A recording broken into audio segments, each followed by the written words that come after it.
Harton itu, pasal 29 alat peraga ya, itu sebenarnya misleading. Orang-orang hukum pasti ngerti, tapi izinkan saya menerangkannya untuk publik supaya tidak ada yang terkecoh.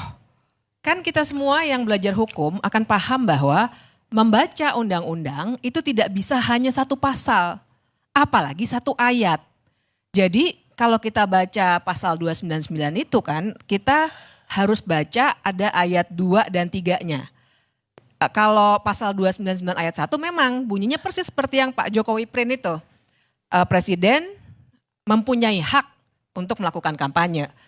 Tapi kemudian ada ayat 2 dan ayat 3. Kemudian ada pasal, saya sampai bawa contekan nih supaya nggak salah. Ada pasal 301-nya yang juga bilang bahwa bisa kita lihat logika hukumnya bahwa pasal 301 itu bilang bahwa hak presiden untuk berkampanye itu sebenarnya adalah ketika dia mencalonkan diri lagi alias petahana seperti Jokowi 2019, seperti SBY 2009. Itu satu. Kemudian yang kedua, jadi syaratnya itu sebenarnya itu kalau dia petahana. Yang kedua adalah kalau dia berkampanye untuk partai politiknya. Dari mana saya lihat ini? Kita juga harus lihat bab 7 itu, jadi kan sekali lagi ya baca undang-undang itu kan kita harus baca istilahnya itu grouping dan orderingnya, penata urutan dan pengelompokannya. Kita harus lihat bahwa kalau tadi Bang Kodari bilang dasarnya itu pasal 299 sebenarnya keliru. Karena kalau kita baca bab soal kampanye pemilu itu ada bagian satunya itu umum, bagian kedua materi kampanye dan seterusnya. Bagian ke-8 itu memang kampanye oleh presiden, wakil presiden dan pejabat negara lainnya. Nah jadi konstruksinya adalah pasal 299 itu memang untuk memberikan ruang bagi presiden yang petahana. Yang kedua kalau dia dari sebuah partai politik dan dia mau membela partai politiknya, Pak SBY juga dulu pernah begitu.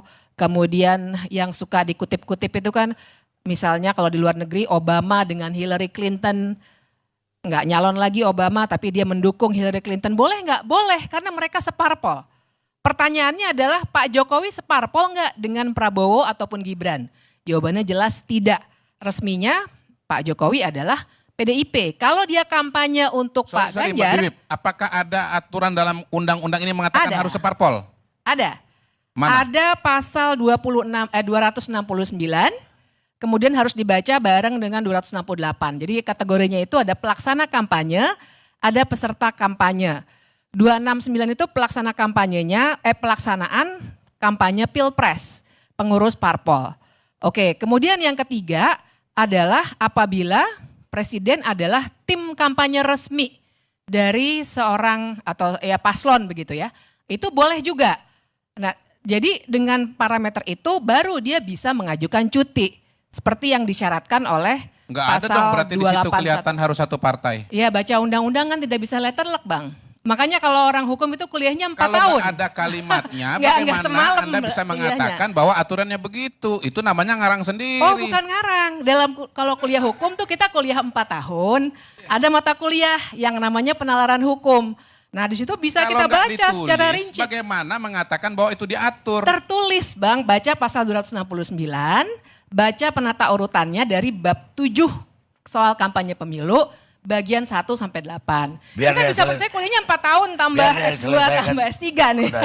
Jadi memang nggak bisa hanya baca teksnya saja.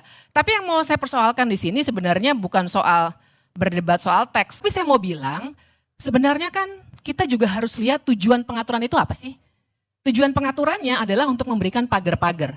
Di negara yang demokratis ya, manapun di dunia ini memang nggak boleh kampanye dalam relasi keluarga. Yang diperbolehkan adalah relasi elektoral. Misalnya Pak Jokowi kampanye untuk Pak Ganjar. Itu sebenarnya boleh, sama dengan SBY dulu. Kampanye untuk Demokrat, jadi partainya.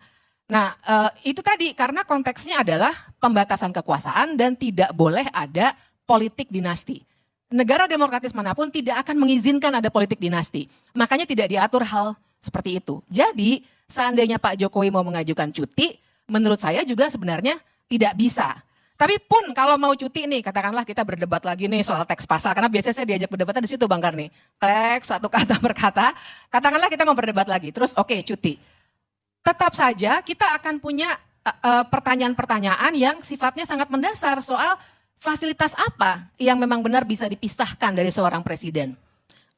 Karena dalam hukum tata negara yang harus kita lihat adalah jabatan, bukan diri seseorang.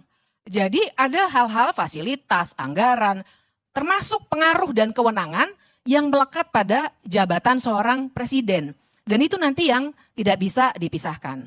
Nah, satu lagi yang ingin saya ingatkan adalah terang saja sekarang publik jadi punya asosiasi macam-macam. Betul memang sih katanya kan Pak Jokowi, saya menjawab pertanyaan wartawan. Oke, setuju. Tapi memang tidak bisa dihindari situasi di mana kita semua warga begitu melihat langsung mengasosiasikan bahwa akan ada dukungan yang akan langsung dinyatakan, terutama dalam kondisi seperti ini ya, di mana agak susah gitu untuk naik di atas 50%. Pada suatu hari nanti, saya sebenarnya cukup meyakini ini, Pak Jokowi akan ikut dalam kampanye, rapat akbar bilang, saya mendukung anak saya. Saya meyakini itu akan terjadi pada suatu saat, tapi di luar itu pun, yang tadi kita sudah diskusikan sedikit, ada kampanye terselubung yang sebenarnya sudah terjadi. Lagi-lagi kalau kita bicara begini kan nanti kan jawabannya, ya udah laporkan saja.